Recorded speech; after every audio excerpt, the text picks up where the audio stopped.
Novo livro do Apocalipse ou da Revelação.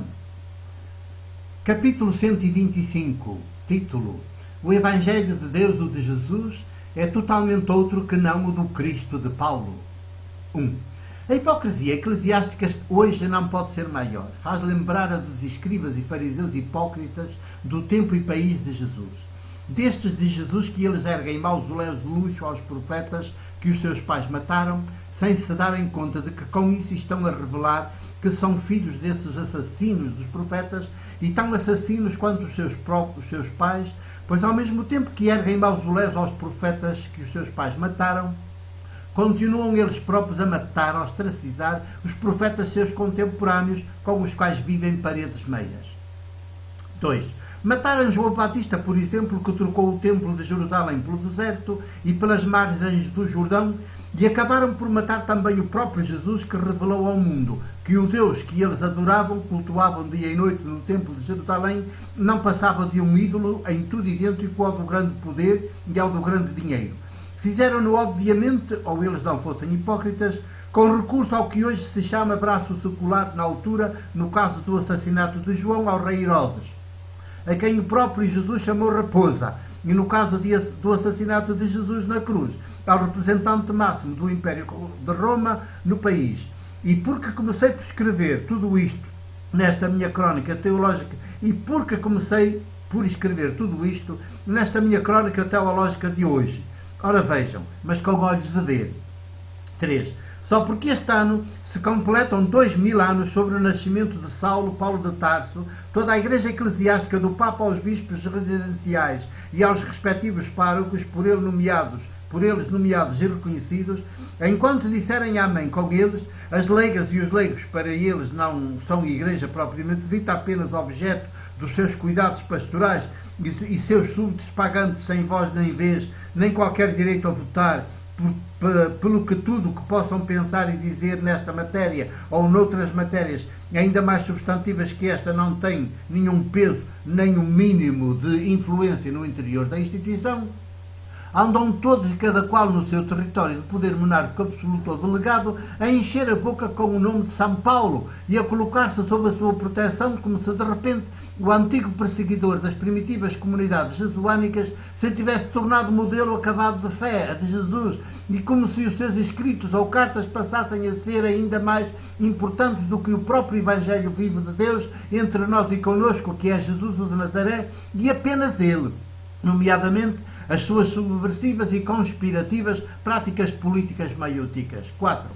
Na sua febre de idolatria, vejam como esta palavra rima com hipocrisia e com hierarquia, esta última o que eles próprios não têm vergonha,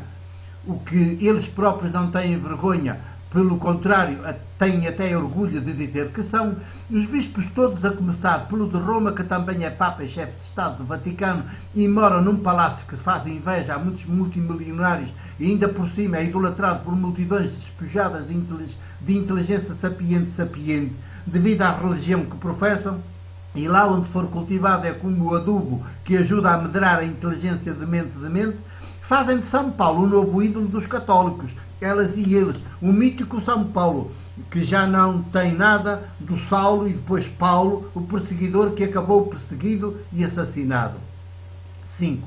Quem os ouve falar, ou lê os textos que escrevem a propósito, até fica com a ideia de que Paulo, depois que conheceu Jesus, o crucificado pelo templo e pelo império, hoje aceitaria de bom grado ver a Igreja Católica que se reivindica do nome de Jesus, nomeadamente os seus bispos e os seus párocos. E estes que me desculpem, mas de presbíteros da Igreja têm pouco ou nada, já que são sobretudo ou exclusivamente sacerdotes dos cultos do paganismo, convertidos em outros tantos comerciantes de Deus, não obviamente o Deus crucificado e maldito Jesus, mas apenas o grande ídolo do religioso.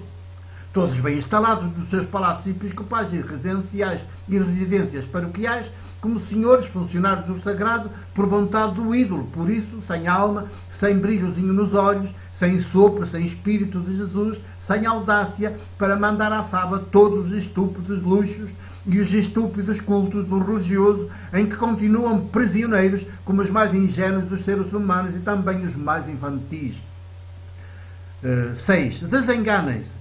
Saulo Paulo de Tarso, de quem longamente nos fala o livro dos Atos dos Apóstolos, tanto que a partir de dada altura o livro bem poderia chamar-se com toda a propriedade o livro dos Atos de Paulo, não é nada o que nos dizem todas essas catequeses eclesiásticas, as do Papa, como as dos bispos residenciais, como as dos párocos e as das paróquias infantilizadas. Saibam que todos os capítulos que o livro dos Atos dos Apóstolos dedica a Paulo não são a dizer bem dele, mas a criticá-lo, forte e feio. Depois que deixou de ser perseguidor das comunidades, especialmente das nascidas fora do judaísmo, entre os chamados pagãos ou não-judeus, Paulo não ficou logo o apóstolo dos pagãos, como mentem todas essas catequeses eclesiásticas. 7. Continuou a ser, por bastantes anos, um zeloso apóstolo do judaísmo, agora de um judaísmo novo, heterodoxo, que, ao contrário do judaísmo antigo, ortodoxo, já reconhecia Jesus como Cristo, ou o Messias. O mesmo fez o grupo dos 12, liderado por Pedro, enquanto andou com Jesus, e inclusive durante os primeiros anos depois de Jesus ter sido crucificado.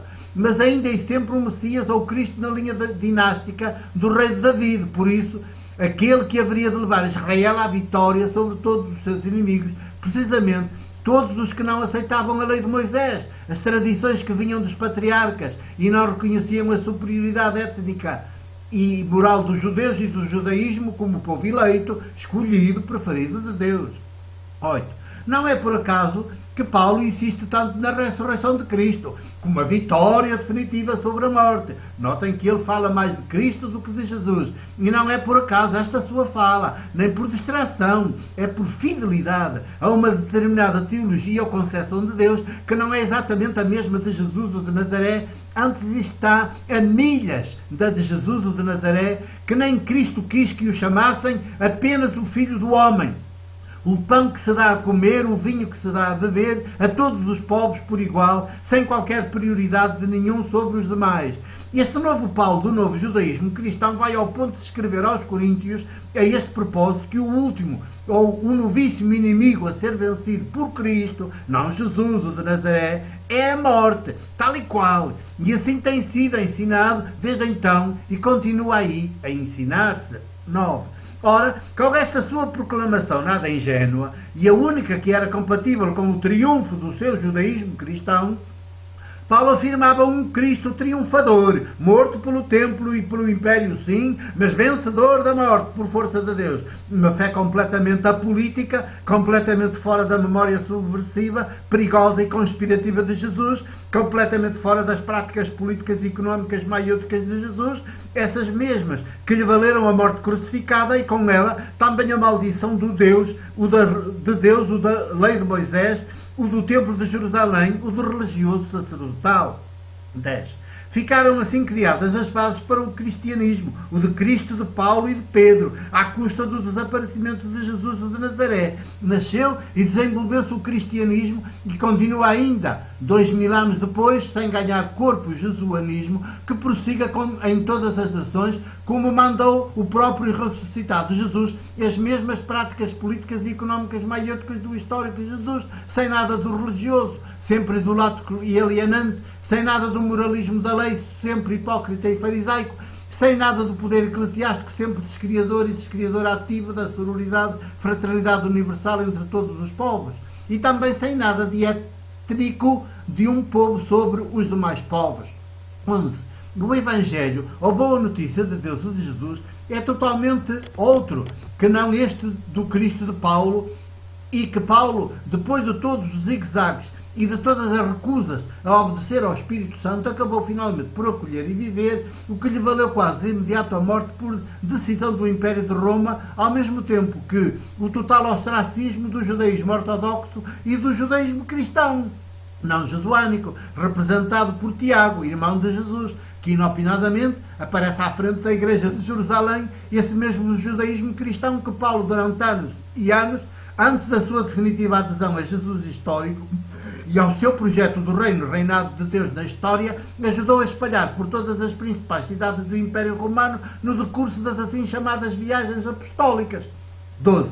Só que, do último Paulo, finalmente jesuânico, já não temos praticamente notícia. O livro dos Atos dos Apóstolos termina precisamente com a boa notícia da sua completa e definitiva adesão a Jesus o de Nazaré, quando já preso em Roma, mas não nos diz nada do que lhe sucedeu depois. A revelação desse último Paulo, definitivamente jesuânico, tem de ser o próprio Espírito de Jesus, contra quem Paulo lutou quase toda a vida, a dá-la a conhecer, e ele dá a conhecer a todos aqueles que de nós e aquelas de nós, à medida que também acolhemos e aderimos a Jesus, nos tornamos outro Jesus, não mais mulheres e homens do religioso, da lei, do moralismo, do eclesiástico. 13. O que a ressurreição de Jesus revela e anuncia não é que Cristo venceu a morte, como o último ou o novíssimo inimigo das pessoas e dos povos. O que a ressurreição de Jesus revela, anuncia, é a boa notícia de que é com Jesus, o crucificado pelo templo e pelo império, que Deus vivo, não o ídolo do religioso, está. Não está com o templo nem com o império. É a boa notícia de que quem tem razão é Jesus, o crucificado pelo templo e pelo império, não o templo e o império que o crucificaram. É a boa notícia de que quem está no certo é Jesus, o crucificado pelo templo e pelo império, não o templo e o império que o crucificaram.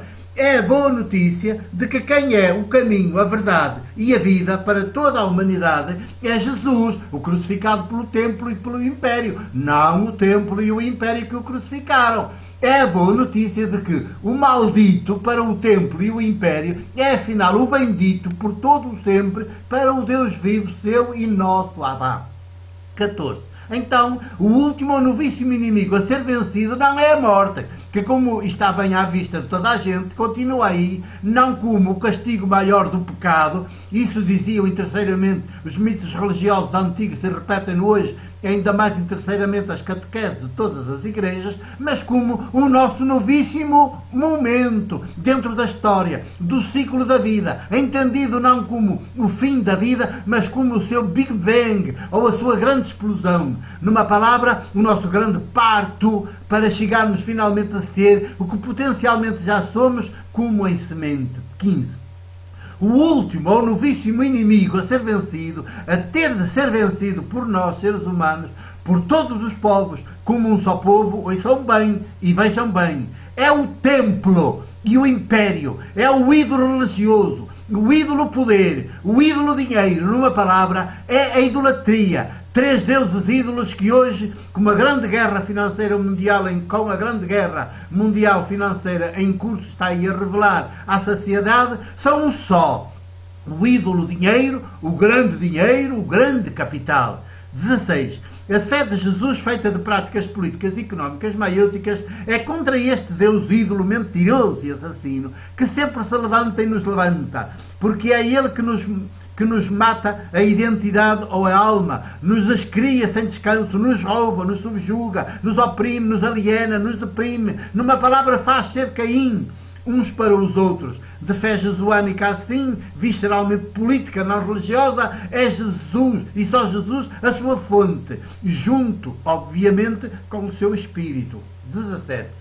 Esqueçam, pois, Paulo, o dos Atos dos Apóstolos, ou sigam-no com atenção, mas apenas para saberem o que não havemos de ser fazer. Descobramos Paulo de Jesus por ação do Espírito Santo, mas melhor que tudo, descobramos Jesus, o de Nazaré, que as igrejas, sobretudo por causa de Paulo, ainda só judeu ou cristão e não inteiramente jesuânico, correram a converter numa traição bem pior que a de Judas Iscariotes, num mítico Cristo, fundador de uma nova religião, quando ele é o alfa e o ômega de um movimento humano que desperta as pessoas e os povos do mundo para que se libertem do medo e do religioso que sempre o fomenta e alimenta, e assim libertos se envolvam e comprometam até ao sangue em práticas políticas e económicas maiúsculas como as dele, num duelo martirial desarmado contra a idolatria do Senhor Deus Dinheiro, o assassínio em ação e pai de assassinos, hoje aí cientificamente organizado, intrinsecamente da mente.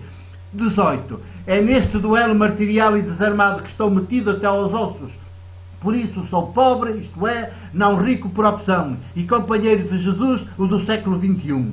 Venham daí também. 2008, outubro 9. O meu abraço e o meu beijo de presbítero da Igreja do Porto.